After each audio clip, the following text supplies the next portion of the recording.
पीढ़ी की सबसे आधुनिक ट्रेन वंदे भारत का बैड लक लगातार जारी है।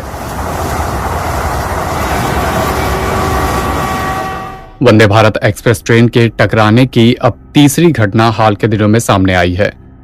वंदे भारत एक्सप्रेस के टकराने की यह घटना गुजरात के वलसाड में हुई है।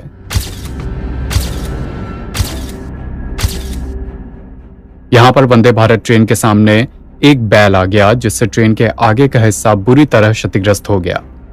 इतना ही नहीं, पानी की आपूर्ति भी ट्रेन में बाधित हो गई। वंदे भारत के साथ ही हादसा वलसाड के अतुल रेलवे स्टेशन पर हुआ। वंदे भारत एक्सप्रेस वलसाड के अतुल रेलवे स्टेशन के पास से गुजर रही थी। हाई स्पीड ट्रेन है और ट्रैक पर एक बैल आ गया, जिससे ट्रेन की बुरी तरह टक्कर हो गई और ट्रेन का आगे का हिस्सा बुरी तरह क्षतिग्रस्त हो गया है। हाल फिलहाल के दिनों में यह तीसरी ऐसी घटना है जब वंदे भारत ट्रेन के ट्रैक पर कोई जानवर आ गया और जिसकी वजह से ट्रेन हादसे का शिकार हुई। इससे पहले ट्रेन के सामने गाय भी आ गई थी और बाद में ट्रेन के एक भैंस से भी भिड़ने की खबर सामने आई थी।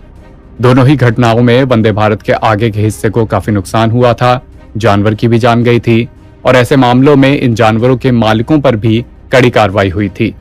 गाय और भैंस के टकराने के बाद अब वंदे भारत ट्रेन गुजरात में बैल से टकरा गई है और एक बार फिर ट्रेन का बैड लक लगातार सामने आता जा रहा है। वंदे भारत ट्रेन के बार बार अलग अलग जानवरों से टकराने के पीछे क्या वजह है, इस पर रेल मंत्री अश्विनी वैष्णव ने भी अपनी बात रखी थी। उनका कहना था कि भारत का रेल इंफ्रास्ट्रक्चर ऐसा है कि अधिकतर पटरियां ग्राउंड से होकर गुजरती हैं। ग्राउंड पर मवेशी आ ही जाते हैं, जानवर आ जाते हैं, जिसकी वजह से ट्रेन हादसे का शिकार होती है। उन्होंने बताया था कि ऐसे मामलों से निपटने के लिए रेलवे मंत्रालय लगातार प्रयास कर रहा है। रही बात वंदे भारत ट्रेन की, तो ट्रेन काफी मजबूत बनाई गई है और चूंकि हम अभी सारी पटरियां तो चेंज नहीं कर सकते, ऐसा भी नहीं कर सकते कि ग्राउंड से सारे रेलवे ट्रैक हटाकर उनको कहीं और शिफ्ट किया जाए। इसलिए हमारी कोशिश है कि ट्रेन इतनी मजबूत बनाई जाए कि जानवरों के से टकराने पर ट्रेन को ज्यादा नुकसान ना हो। अश्विनी वैष्णव ने कहा था कि वंदे भारत ट्रेन भी काफी मजबूत बनी हुई है।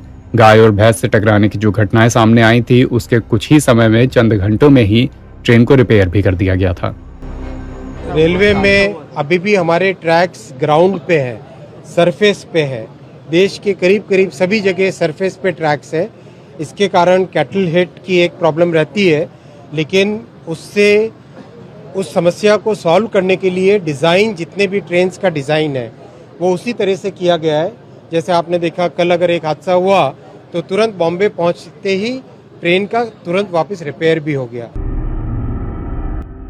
हालांकि ऐसी सब बातों के बीच वंदे भारत ट्रेन की अब ये लगातार तीसरी ऐसी घटना सामने आई है जब ट्रेन किसी मवेशी से टकरा गई है।